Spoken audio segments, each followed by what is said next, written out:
Olá, Deus te abençoe neste dia. Hoje nós vamos abordar um tema que estava ao meu coração há muito tempo, que era por que o povo brasileiro ama tanto Israel. E esse tem sido o motivo de hoje, nesses dias, motivo de grande contenda, mas eu vou provar o porquê o povo brasileiro ama tanto Israel. 2 Samuel, capítulo 17, verso 27 ao 29, diz assim: E esse texto fala quando o rei Davi estava fugindo de Absalão no deserto, junto com seus empregados e seus servos. Diz assim: E sucedeu que, quando Davi havia chegado a Maanaim, sobe o filho de Nás, de Rabá, dos filhos de Amon, e Maquir, o filho de Amiel, de Lodebar, e Barzilai, o gileadita de Rogelim, trouxeram a Davi camas, bacias, vasos de barro, trigo, cevada e farinha, e cereal tostado, e feijões, e lentilhas, e legumes, e mel, e manteiga, e ovelhas, e queijo de vacas para o Davi e para o povo que estava com ele para comer. Porque disseram: o povo está faminto, exausto e sedento no deserto. Queridos ouvintes da palavra do Senhor, é sabido nas Escrituras Sagradas que Deus tem uma promessa com relação a Israel.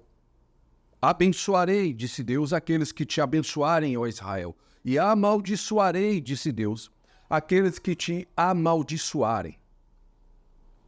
Estamos em um momento em que nós estamos em uma tênue linha perigosa, mas deixe-me dizer algo. Há algo na nação brasileira que é muito mais profundo do que se pensa. Quando no período da colonização começaram a mandar pessoas para o Brasil, a história brasileira, a história que nos é contada é que de Portugal vieram bandidos, ladrões, prostitutas e mentirosas. Quando a história real, a que não é contada, a que está nos análogos europeus, diz outra coisa diferente. Quando em 1492, e guarde essa data, Dom Fernando, rei da Espanha, editou um decreto à força da Igreja Católica, apoiando a Inquisição da Igreja Católica, que dizia o seguinte nesse decreto: todo aquele que estiver no reino da Espanha tem que se converter ao catolicismo, senão será morto ou degradado. Degradação é uma pena onde aquele que é pego nesse crime, ele é expulso do país e seus bens são tomados, ele é roubado.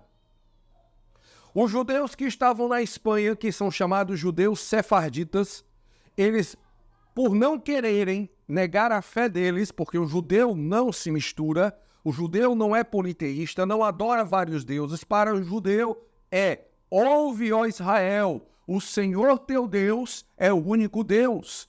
Amém.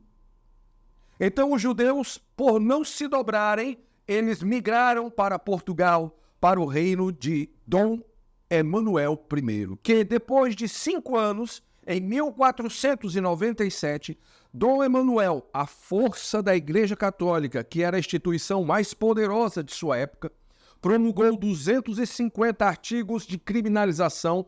Dentre esses artigos de criminalização existiam coisas absurdas como era crime passear com um gato, era crime molhar o pão no leite para vender.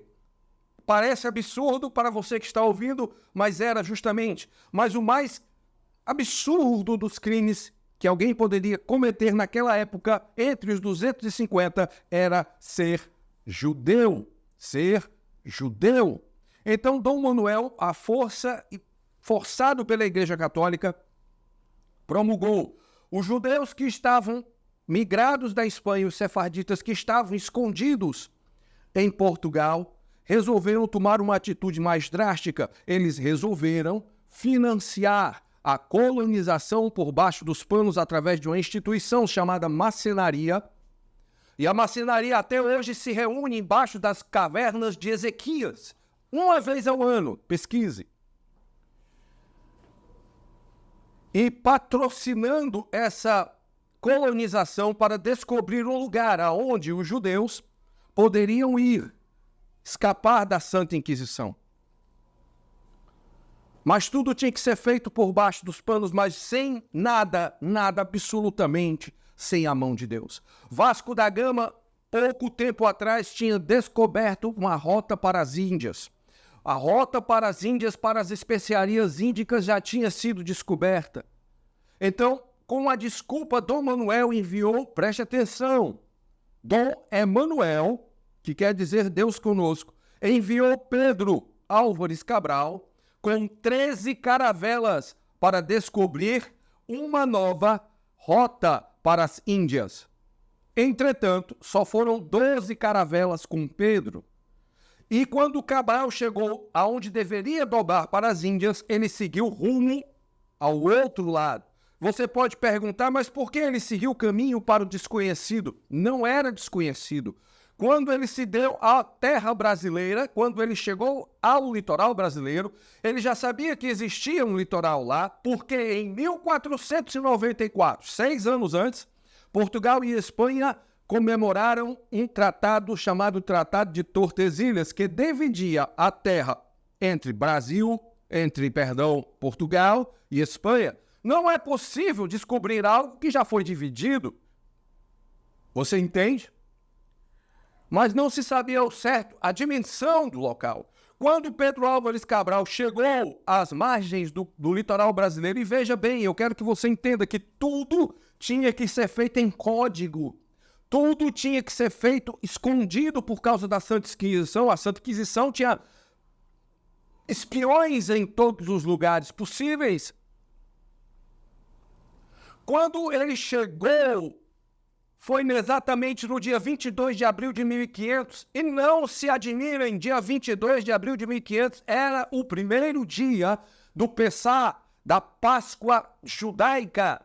A mesma Páscoa que Moisés comemorou quando saiu do Egito. Então, ao adentrar, Pedro Álvares Cabral, que era judeu, Bartolomeu Dias, que era seu navegador, que era judeu, Barzilai, que era judeu, Gaspar de Lemos, que era judeu, colocaram o nome daquele local de Ilha da Páscoa, Ilha do Pessah, e ficou registrado nos anais.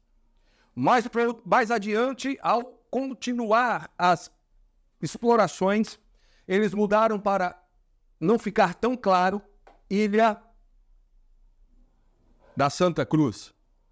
Só que Cabral, ao ver, porque ele teve que sair para ir para tentar abordar o outro lado, quando ele viu que o mar não terminava, a praia não acabava, aquilo não podia ser uma ilha, então mudou-se o nome para Terra de Santa Cruz. Só que houve uma crise, porque Terra de Vera Cruz. Só que houve uma crise com esse nome, porque Vera Cruz, cruz verdadeira, só é aquela do Calvário. Mudou-se então, para não se afligir a Igreja Católica, para outro nome. O nome que foi adotado foi Brasil. É aqui que chega a questão. O que é um Brasil? O Brasil é um pássaro? O Brasil é uma planta? Você pode dizer, não, o Brasil é o nome do nosso país, mas o nome tem que existir antes daquilo que foi batizado. Então, aí é que entra Barzilai, porque na história de Davi, Barzilai foi um homem que apoiou Davi quando ele estava em declínio no deserto, fugindo de Absalão. Só que entre os passageiros de Pedro Álvares Cabral existia um homem chamado Barzilai, tremendo magnata, tremendo comerciante, e ele logo viu uma madeira exótica forte e que servia para tintura, chamada pau vermelho, ou futuramente pau de Barzilai, que significa pau, que hoje foi mudado, Brasil. Quando o brasileiro chega, quando o brasileiro chega na imigração de Israel para entrar no Brasil, em Israel, o agente de voo pergunta qual sua nação, e o brasileiro diz, eu sou brasileiro. E em hebraico ele diz, you are Barzilai. Você é Barzilai. Entende? Você é Barzilai. Louvado seja Deus. O nome Brasil veio de Barzilai. E quando você pega o nome Brasil, como é escrito, no hebraico não existem vogais, apenas consoantes. Então vem o B, o R, as letras. Entre o B e o R existe uma pequena letra. E essa pequena letra também está incluída na palavra Israel. O nome Israel está embutido no nome Brasil. Mas tudo tinha que ser feito de uma maneira secreta, oculta.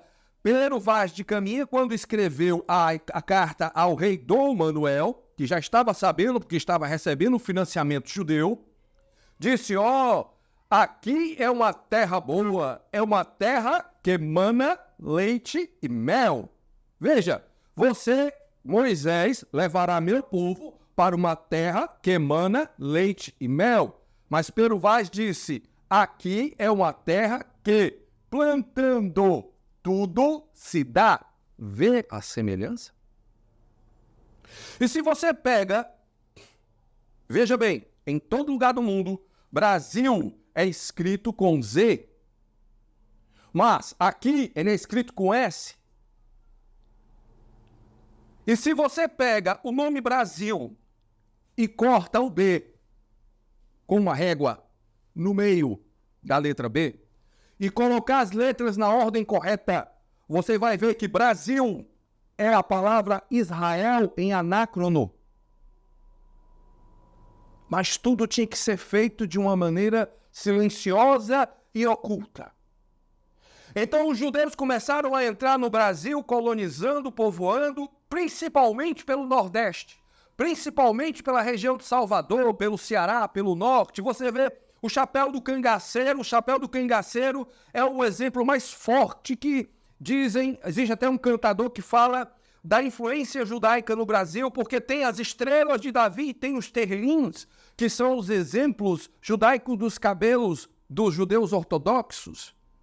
O costume do povo de abençoar, pedir a bênção pai de manhã e pedir a bênção pai à noite, é o costume sacerdotal judeu. Um costume que eu sempre achei estranho da minha mãe fazendo, ela varria a casa de fora para dentro. Ora, mas se você tem a casa suja, você tem que tirar a sujeira para o meio da rua. Mas ela vai de dentro, de fora para dentro. E eu perguntava, mãe, por que isso? E ela dizia, porque faz mal. Mas quem faz isso? Só o judeu. Só o judeu. O costume da criança apontar o dedo para o céu e alguém chega e diz, menino, não aponta para as estrelas não, senão vai nascer um ter sol no teu dedo. Isso é costume judeu, porque o judeu, para marcar o início do sábado, ele chegava no fim do dia da sexta e começava a contar. As 3 primeiras estrelas que surgiam no céu indicavam que já começou o sábado. Aleluia! Aleluia! O nome Brasil, escrito em hebraico por não ter vogais, é B-R-Z-L. Agora eu quero que você veja isso. Representa as 4 mulheres de Jacó antes dele se tornar Israel. B de Bila, R de Rebeca, Z de Zilpa e L de Leia. Mas ainda 8.000 aproximadamente judeus em 170 anos, de 1500 até 1670, cerca de 8.000 judeus são catalogados como que viessem para colonizar. E você pega os livros de história, quem veio colonizar o Brasil? A pior raça que podia existir, raça de ladrões, raça de miseráveis. Mas se você vê o Brasil, não tem terremoto. Você vê o Brasil, não tem maremoto. Você vê o Brasil, não tem vulcão. Porque é uma terra abençoada. Por quê? Porque eu abençoo aqueles que te abençoarem e amaldiçoo aqueles que te amaldiçoarem. Essa semana passada nós vimos o primeiro-ministro turco dizer dentro de uma conferência, em uma das reuniões das nações, ele disse, Israel irá pagar debaixo da mão de Alá. Não deu nem tempo de terminar a frase, caiu duro no chão. Até hoje, 1 semana e meia, ele está em estado grave no hospital. Você não pode mexer com a menina dos olhos de Deus, porque Deus não está morto. João, na ilha de Patmos, olhou para ele, ele parecia um cordeiro, mas quando ele se virou, ele se deu conta, era um leão. Aleluia! Mas os sinais tinham que ser mais claros. Então, em 1889, na proclamação da República, foi-se pedido para fazer uma nova bandeira. Aleluia. E se isso não for claro para você, eu não sei o que é. Uma nova bandeira. Então, a nossa bandeira atual, ela tem o verde. E se eu anotei aqui corretamente, foi dito que o verde representava a Casa de Bragança, que o amarelo representava o ouro e a Casa dos Habsburgo. Mas, na verdade, a bandeira que foi escolhida como a nossa bandeira do nosso país, um país que não tinha nem 300, 400 anos de existência, foi uma bandeira que já existia há mais de 1.700 anos. Debré pegou uma bandeira que já existia em Israel e colocou nela apenas as estrelas, o nome, a ordem e o progresso, e colocou os símbolos. Que bandeira é essa? Você pode estar perguntando. Debré e os outros colocaram para que servisse como um recado ao mundo que o Brasil era o local onde os judeus poderiam vir e ser recebidos e ser aceitos e serem amados. Ele colocou a bandeira de Canaã, a mesma bandeira que está lá, gravada em um mosaico de 1.700 anos, ipsilíteres, as mesmas cores, os mesmos desenhos e os mesmos formatos. O povo brasileiro, ele tem uma missão. Qual é a missão? Apoiar Israel, apoiar o rei no deserto. Essa é a nossa missão, porque Deus abençoa os que te abençoarem. Então agora eu vou entrar em um ponto sensível da minha mensagem. Nosso presidente fez uma declaração infeliz sobre o povo de Israel, sobre a guerra que Israel vem sofrendo. E hoje são 17 de março ou 16, não lembro bem, de 2024. Mas anote a data, é possível que o nosso presidente não termine o seu mandato. Porque ele disse que Israel não é digno, é genocida. Ele se colocou ao lado de terroristas em denegrimento de Israel, ele se colocou ao lado de Absalão, digamos assim, em lugar de apoiar Israel. Esse foi o meu maior sinal de que esse governo vai cair. Não porque ele mexeu com políticos, mas porque ele mexeu com a menina dos olhos de Deus. Ele não está cometendo genocídio no Hamas. Israel tentou 20 vezes, acordo com os palestinos. O mais escancarado foi quando Israel cedeu metade do seu território para os palestinos. Nós damos metade do seu território. Decida ficar desse lado, ou desse lado a gente vive em outro e vive em paz. Os palestinos aceitaram? Não, porque os palestinos, e eu não falo por todos os palestinos, falo pelo Hamas. Palestinos são um povo digno. Falo pelo Hamas. O que eles querem é o extermínio total de Israel. Mas apenas de Israel. Depois que eles exterminarem Israel, qual será o objetivo de vida deles? Exterminar os cristãos. E, subsequentemente, até existir apenas o Islã.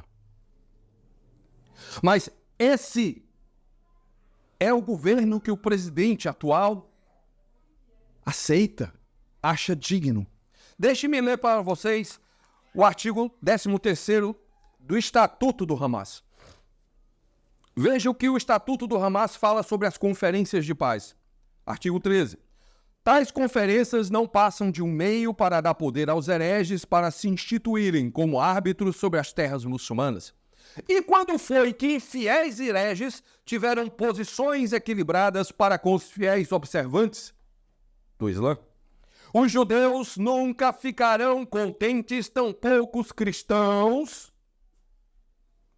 ao menos que siga a religião deles. A questão aí é ao contrário. Não há solução para o problema palestino a não ser pela jihad, que é a guerra santa. Ou seja, não existe conversa, é guerra.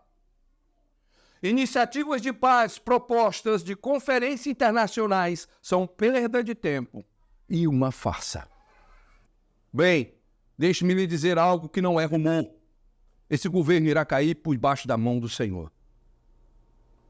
É por isso que você ama tanto Israel. Pessoas que têm o sobrenome, porque o judeu, quando veio para o Brasil, ele teve que mudar o seu nome. Corém, ele mudou o nome para Carvalho Madeira.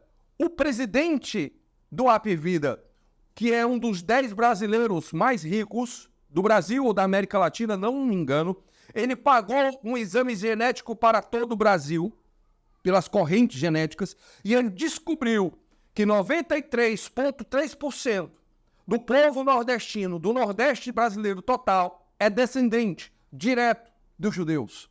93%. E ele escreveu um livro, que eu espero botar aí a imagem desse livro e a imagem desse empresário. Ele é dono do Apvida, CEO do Apvida. 93% são descendentes de judeus. Ou seja, há 500 anos, isso não dá nem um tataravô. A palavra diz, eu aborreço até a 4ª geração daqueles que me aborrecem. Eu castigo até a 4ª geração daqueles que me aborrecem, 4ª, 5ª geração. Mas nós não somos uma geração que aborreceu a Deus ainda. E ele diz, eu abençoo infinitas gerações daqueles que me agradam. Ora, se teu tataravô era judeu, quando você pegar essa escritura, você não estará lendo sobre um personagem distante. Alguém, você pode estar lendo para o teu tataravô, parente seu, que tem características suas, por ser membro distante da sua família. Graças a Deus que aceitamos a Jesus e que estamos debaixo de um novo concerto. Mas o novo concerto não abole o velho. Melhora o velho. Completa o velho. Eu não vim abolir a lei, eu vim cumpri-la, eu vim completá-la, disse o Senhor. Disse o Senhor. Então, que Deus nos abençoe em nome de Jesus. Eu espero ter sido claro. Espero botar algumas orientações e perdoe-me a minha voz, estou meio gripado. Ore por mim, não estou querendo seu dinheiro, não preciso do seu dinheiro. Preciso da sua oração, preciso que você compartilhe essa mensagem. Preciso que você ore pelo servo de Deus. Em nome de Jesus, que Deus te abençoe e te guie, te guarde e te oriente. Amém.